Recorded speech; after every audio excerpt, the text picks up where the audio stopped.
I'm not sure. Third leg. Alam mo, yung third leg kasi, ano nang kinuna natin doon? Yung gym, no? Basketball. Tsaka yung gym. Sige, balikan Saka natin. yung may text scene, yung nag-text si Dave kay Bell, yun po. Sa CAF. Yung bumalik na si Melly. Yan. Yung bumalik na sila. Hindi ko maalala kung ano yung hair niya doon. But hindi na masyado halata siguro. Pero yun, we'll try to keep everyone's appearances within the continuity. Natatawa na lang ako kasi si Donnie talaga yung yung parang tawag dito? Ibang iba. Oo, ibang iba talaga. Transform. Yung tipong anong tawag dito? Paglabas ng banyo, malaki katawan. Tapos nun, lumabas ng kwarto, namitang katawan. Minsan nga po, Miss Van, parang hindi na ako minsan nakaka-focus dun sa eksena kasi parang nandun ako sa kailan kaya sinut to? First leg, second leg, third leg. Tapos yung tinitingnan ko talaga maigi si Donnie. Ganyan. Kasi halata sa kanya kapag kung anong leg sinut Hindi, kasi part kayo na shooting. Pero feeling ko, yung mga nanonood na kinikilig, deadma. Sila ang tinitingnan naman nila, I think, yung mata ni Donnie. So, kinikilig na sila. So, parang okay na yun. Hindi na nila pinapansin. Basta kinilig sila, okay na yun. Diba? Pero, yun naman, lagi naman namin napagtatawanan ni Donnie yun na parang, nangyari sa katawan mo. Within the same sequence. Lalo na Miss Van yung yung before siya pumunta ng ospital, yung dumating, naka-blank siya na sando, tapos parang white na shirt sa loob, or parang t-shirt din ata siya. Parang sleeveless na black, tapos may white na sleeves. Sabi siya sa bahay, wala itong parents niya, yung ang payat na dun, tapos sumunod na scene, hala, lumaki yung katawan niya. Anyari? Ano ka ba? Yung pagdating pa lang ng Alpha 3 sa school. Ayun. Diba? Pagdating ang nakakatawa, diba? Nagkita si Max at si Dave sa daan. Malaki katawan niya doon. Tapos, the following day, nagkita sila sa school as Alpha 3. Biglang pumayat nung nagtanggal ng shades. Nung dinaanan si Max after na bangga ng mascot, laki na naman ang katawan. Yan. Yung scene na parang nasa baba na si Max Payne, yun ba yun? Oo. Tapos, nung nagkasuntukan, liit ng katawan. Tapos, pagpunta sa classroom, laki na naman ang katawan. Di ba? Tapos, nung nagkaanuhan sa locker, maliit na naman yung katawan. Di ba?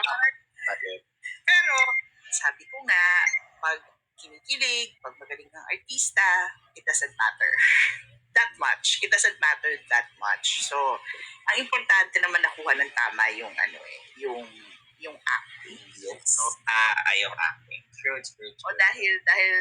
Dahil pinag-uusapan natin yan, babalikan nila uli, papanoorin nila uli yan from episode 1. Maraming salamat po sa inyo na hindi lang po nyo kami ginawang number 1 nung umi-ere kami simultaneously.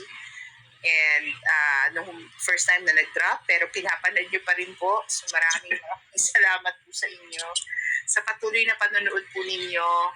Hindi lang po nung episodes pati yung Benson Ball and the documentary. So, saka diba Miss Van, bukas ata, Sunday night, 11 p.m. sa A to Z, tapos 12 a.m. sa Kapamilya Chat, yung Benison Ball. Kapamilya Channel ba o Kapamilya Online? Yung sure.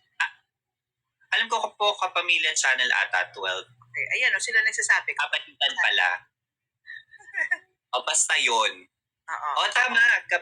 Ano? O basta doon. Panoorin nyo, abangan nyo. Mag-promote ka ng tama, Limer. Mag-promote ka ng tama. Alam ko po, wait. Hahanapin ko po muna. Sige. Para ma-promote natin ng maayos.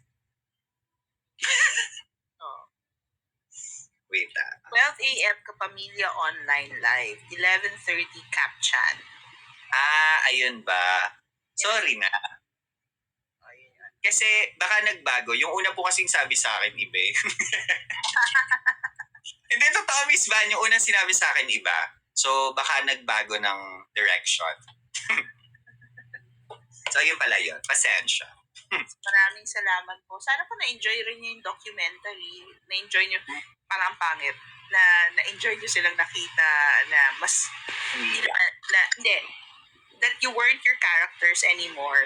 Kasi in a way, diba, parang the ball was still an extension of sorts, but not exactly of the characters, diba? But in the documentary, kayo yun, diba? Kayo yung mga nakita nila. So, sana na-enjoy niyo po sila nakita at yung mga personal stories nila involving HIH. Kasi alam ko na, kinukwento nila before sa akin na naiyak si Joao. So, nung napanood ko yung documentary, first time ko nakita na, yung pala yung iniyak ni Joao. Na,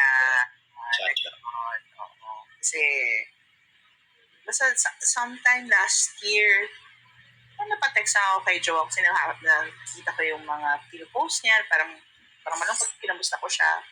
So, yun pala yung pinagdadaanan ni Joao, yung thinking lang na, diba, ito, diba, yung pagkakasabi niya, you're stripped away, di ba, from your dream, di ba? So, yun yung doon. So, gulat nga ako, hindi ka umiyak eh. O napitin mo na, dahil naiiyak mo na nung Thanksgiving. Hindi ko na maalala kung naiyak ba ako nung mismong interview, kung nakat lang, or hindi ko alam. Ako naman sinama nila. Parang feeling ko, baka hindi ka naiyak. Baka tinurn around ko agad siya. Parang biglang tawa-tawa. Tapos feeling ko ang daming nagulat kay Dahlia. Oo. Nagulat din ako noon, Miss Van. Sabi ko, naiyak siya. Na naiyak siya. Buti naman nandun kayo ni Reese. Kasi nung una, parang naghihintay lang kami for our turn ni Reese. Tapos parang di nakaupo lang kami sa background, ganyan. Tapos nagkikwento-kwento na si Dahlia, ganyan. Tapos bigla siyang tumigil. Tapos parang, gumagana na siya. Sabi ko, totoo ba? Alam mo siya. Tapos bigla nagpaalam muna siya dun sa, yung mga nagsushoot dun sa prod. Sabi niya, can I hug them? Sabi niya, gano'n. Tapos, nakatingin lang din kami kung pwede nga kaming lumapit. Kasi baka mamaya hindi pala pwede. Mamaya masira namin yung shoot, diba? O okay lang daw. So, hinag namin si Dahlia. Nagulat talaga kami, Miss Van. Hindi namin in-expect.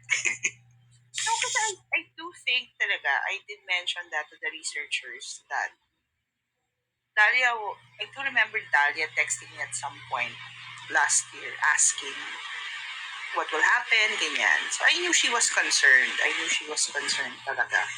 So, nagulat lang ako yung grabe nag-well up yung emotions niya nung interview na she was that concerned. And lalo na ang hirap for her kasi imagine mo yung Limer. Lahat kayo nakapag-shoot na, siya na lang ang hindi. True. Siya na lang ang hindi. So, it was so, diba, at least you guys, I mean, kahit si Maya, naka-isang araw na ng shoot.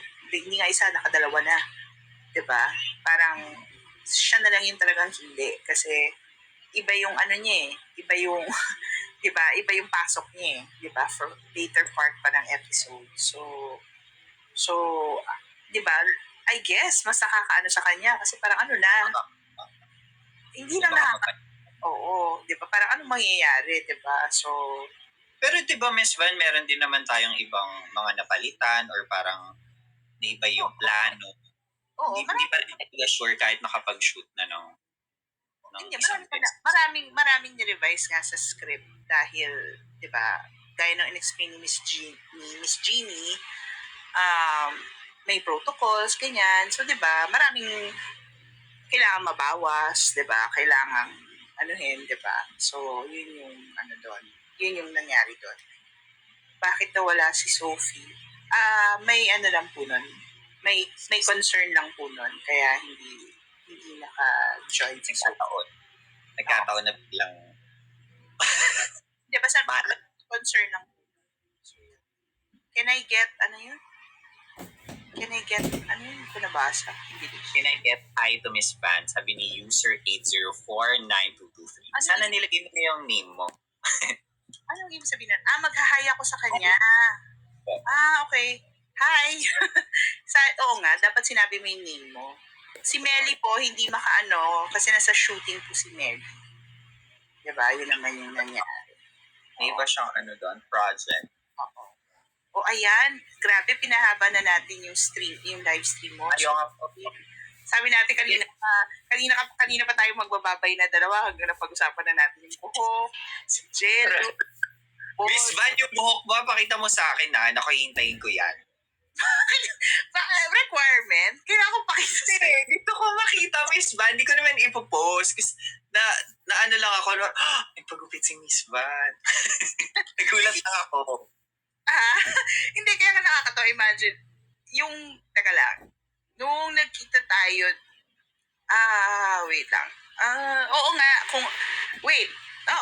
nung nagkita tayo ang huli pa ng pagkikita natin sa set. Sa the farm. Hindi, Miss Van, sa school. Wala ako sa school. Oh? Hindi ako nakapunta sa school kasi hospital. Yes, hospital pala. Doon pala tayo rin nakita. Oo. So, kung ano yung buhok ko ng hospital, yun yung buhok ko ever since until last night. Nagulat ako. Last night until this morning when I cut it. Kasi 12 a.m. until I cut it. Like, shh. Okay. Like, buto meron kayong ano tawag sa ganun? Matulis gunting. Oo, kailangan. Hindi ko rin naman gugupitin yung buhok ko. Feeling ko kung pangit yung gunting. Alam mo yun? Kasi, di ba, kailangan snip, mabilis. O, yun yung, doon. May L pa rin po ba? Intayin nyo na lang po. Ayun. Basta po. Ano daw? Ha? Ano daw po yung tanong? May L. May L. Isip ko ano L. Si L, si Melly. Melly, si L. Oo. So, guys, abangan yung mga pasabog sa season 2. Abangan nyo na lang. Mag-ingat ka dyan, ha? Kayo din po, Miss Van. Thank you very much. Stay sane as well. Kayo din po. Namiss ko to, Miss Van. Ano ba yan? Akala ko joke lang ni Jim kahapon. Hindi, Miss Van. Totoo, tingnan mo, umabot tayo ng 2 hours. Hindi ba, an hour siguro, parang ganun tayo nagchikahan. Hindi ba kita mamimiss sa lagay na yon, Miss Van?